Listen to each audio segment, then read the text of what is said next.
আসসালামু আলাইকুম সুপ্রিয় দর্শক, কেমন আছেন? আশা করি সবাই অনেক ভালো আছেন। আজকের ভিডিওতে আমরা আলোচনা করব মালয়েশিয়ার দুইটি জনপ্রিয় চাকরির সেক্টর নিয়ে। এটি হলো ফ্যাক্টরি চাকরি এবং অন্যটি হলো কনস্ট্রাকশন বা নির্মাণ কাজ। অনেকেই মালয়েশিয়া যাওয়ার আগে জানতে চান কোন সেক্টর গেলে বেশি সুবিধা পাওয়া যায়, কোথায় কাজ তুলনামূলক সহজ, কোথায় আয়ের সুযোগ বেশি এবং নতুনদের জন্য কোনটি ভালো হতে পারে।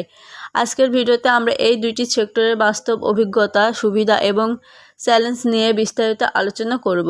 প্রথমে কথা বলি ফ্যাক্টরির চাকরি নিয়ে। মালয়েশিয়া ইলেকট্রনিক, খাদ্য, প্লাস্টিক, রাবার, গ্লাস এবং অটোমেটিক সংক্রান্ত তৈরি কারখানাগুলোতে বিদেশি কর্মীদের নিয়োগ প্রয়োজন হয়। ফ্যাক্টরিতে সাধারণত নির্দিষ্ট শিফটের কাজ করতে হয়। কাজের পরিবেশ অনেক ক্ষেত্রে ভবনের ভেতরে হওয়ার প্রচণ্ড রোদ বা বৃষ্টির মধ্যে কাজ করতে হয় না, তাই অনেকে নতুন কর্মী এসে সেক্টরে তুলনামূলক আরামদায়ক মনে করেন।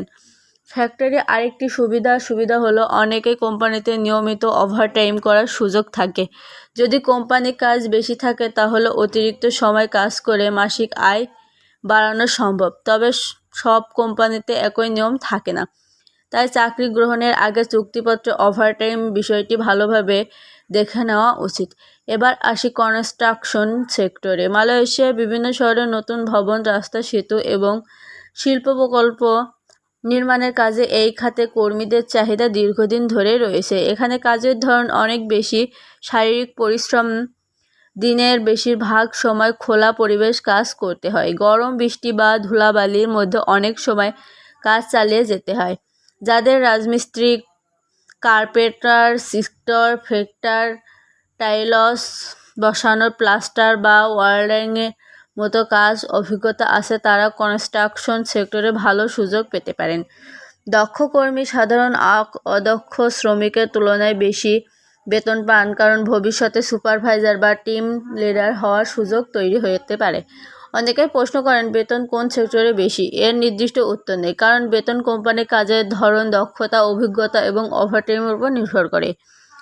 কোনো ফ্যাক্টরির ভালো ওভারটাইম থাকায় মোট আয় বেশি হতে পারে, আবার দক্ষ কনস্ট্রাকশন কর্মীরাও ভালো আয় করতে পারে।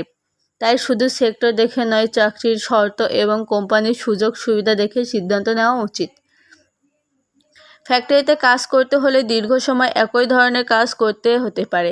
অন্যদিকে কনস্ট্রাকশন সাইটের প্রতিদিনের কাজ কিছুটা ভিন্ন হতে পারে এবং শারীরিক পরিশ্রম বেশি থাকতে পারে। তাই নিজের শরীরটাকে সক্ষমতা এবং অভিজ্ঞতা অনুযায়ী সেক্টরে নির্বাচন করা ভালো। নতুনদের জন্য আরেকটি গুরুত্বপূর্ণ বিষয় হলো নিরাপত্তা। ফ্যাক্টরি হোক বা কনস্ট্রাকশন, দুই ক্ষেত্রেই নিরাপত্তা নিয়ে মেনে চলা অত্যন্ত জরুরি। হেলমেট, সেফটি জুতা, প্লাস্টার বা অন্যান্য সুরক্ষা সরঞ্জাম ব্যবহার করলে দুর্ঘটনার ঝুঁকি কম যায়।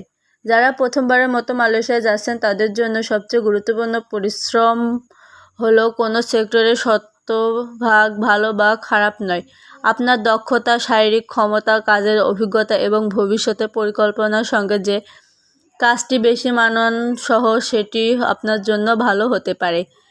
সবসময় বৈধ উপায়ে বিদেশ যান। চাকরির অফার লেটার ভালোভাবে পড়ুন। কোম্পানির নিয়ম জেনে নিন।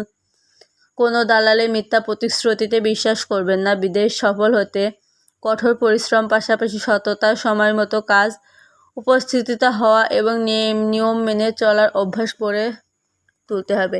সবশেষে বলবো, মালয়েশিয়া ফ্যাক্টরি এবং কনস্ট্রাকশন দুই সেক্টরে কাজের সুযোগ রয়েছে।